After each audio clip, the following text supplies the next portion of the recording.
April is Stress Awareness Month. I know we all feel it, but there are ways that we can manage our stress and avoid burnout. So to help us with that today, I'm happy to be joined by business and life coach Laura Gassner Otting. Her new book, Wonderhell, is all about the stress and uncertainty we face when things are actually going well in our lives. Laura, good to have you. It's great to be here, Kristen. I want to say congratulations. This book is a Wall Street Journal best-selling, and you're first on that list. That's amazing. It's very exciting, yes. Oh, congratulations. Okay, what is Wonderhell? So Wonderhell is that space in between who you were yesterday and who you just realized you can become today. Every time we achieve something that we didn't know we could do, we go, oh my gosh, that's amazing, it's exciting, it's humbling, it's wonderful. And also we see this version of ourselves we didn't know existed, and suddenly we're filled with stress and anxiety and uncertainty and imposter syndrome. It's kind of hell. It's Wonderhell. I love so many people, as we've been preparing for the segment, like, what the heck is Wonderhell? So it's just a great title, a great way to describe it. How do we break out of this cycle? I feel like this is continuous. We achieve something and then that follows behind it.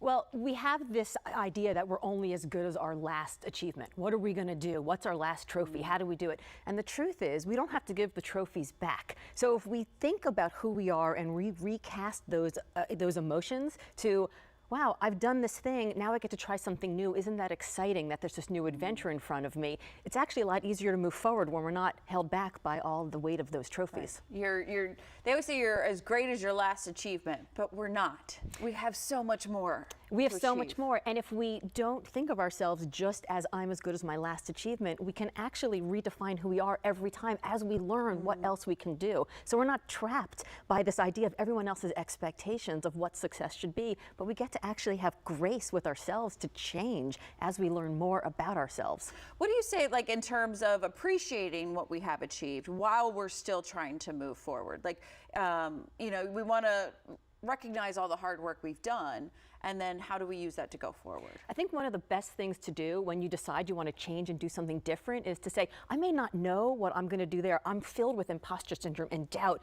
and stress. I don't really know, but I know that everything that got me to here might not get me to there, but everything that got me to here helped me learn how to get to the next thing I want to do. I learned how to build habits. I learned how to use my time better. I learned how to walk into rooms I didn't know I could be in. I learned how to handle the stress. So I might not be good at that, but I'm not good at that yet.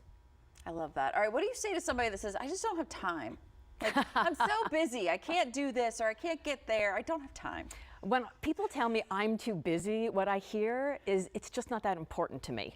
So maybe you haven't figured out how to make time to go back to school. It's probably because you don't know what you're going to do with the degree. Maybe you haven't figured out time to run a mile. Maybe it's you don't really want to run the marathon, and that's okay. There are these look good goals, the goals we put on our wall because they look good to other people, but do they really matter to you? So my question is your calendar filled with things that matter to you, that move your goals forward, or is it filled with things that move other people's goals forward? Because we're not too busy, we're just too busy doing the things that don't matter to us. Right.